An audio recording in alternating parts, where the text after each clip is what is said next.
Hey, welcome back guys. In part 2 of the Grow series, I want to show you the progress and updates of our pepper seeds. I also want to show you what to do to keep them alive. If you haven't gotten a chance to see part 1, be sure to click on the link on the top right.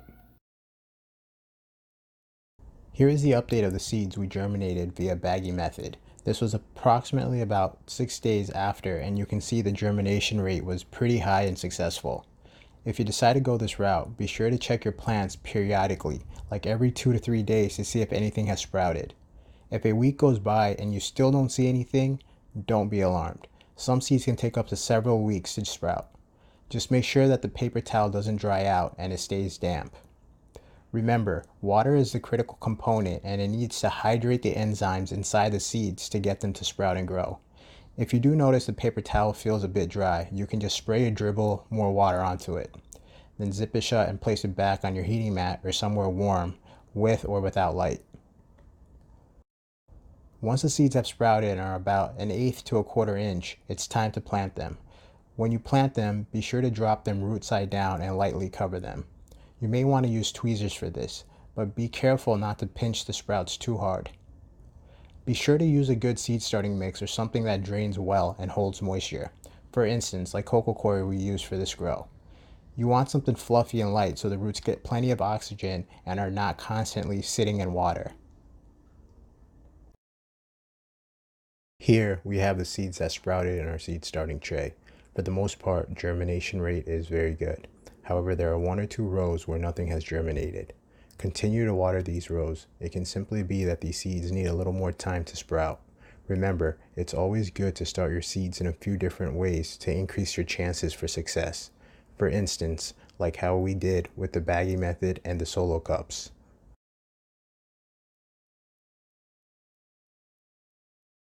And last, we have our seeds in the solo cups, all which are doing very well.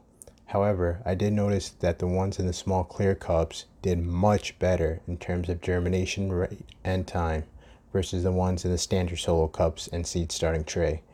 The only reason I can think of them doing better is due to the volume size. The small solo cups hold more growing medium than the seed starting tray, but less than the solo cups, meaning it didn't dry out too fast like the seed starting tray or take too long to warm up like the larger solo cups. It was a perfect size for my medium and heat source I used.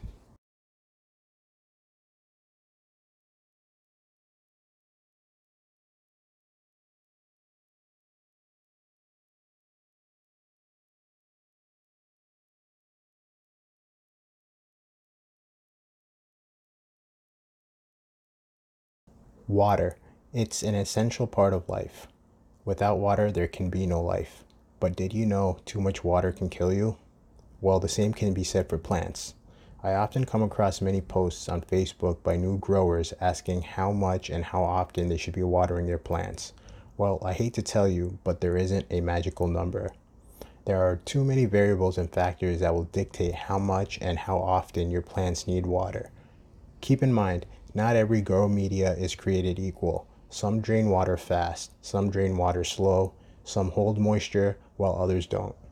Also, your climate will play a big role. If you live in a hot area, you may have to water more frequently as it evaporates opposed to an area where you get lots of rain. It's very important to monitor your plants and soil throughout the day and develop an appropriate watering regimen.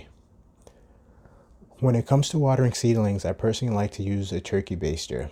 With the turkey baster, I'm able to control how much water my plants are getting and can water the plants with more precision.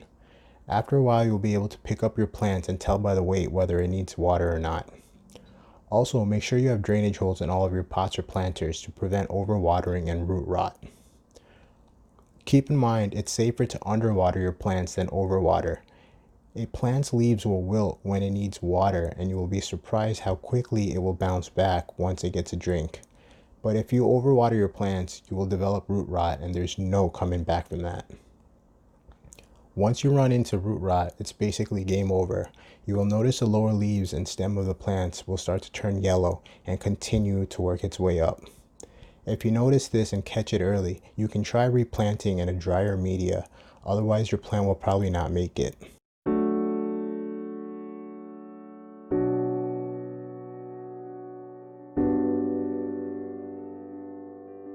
Stay tuned guys for the next video as I show you some updates and progress of where the plants currently stand. Thanks for watching.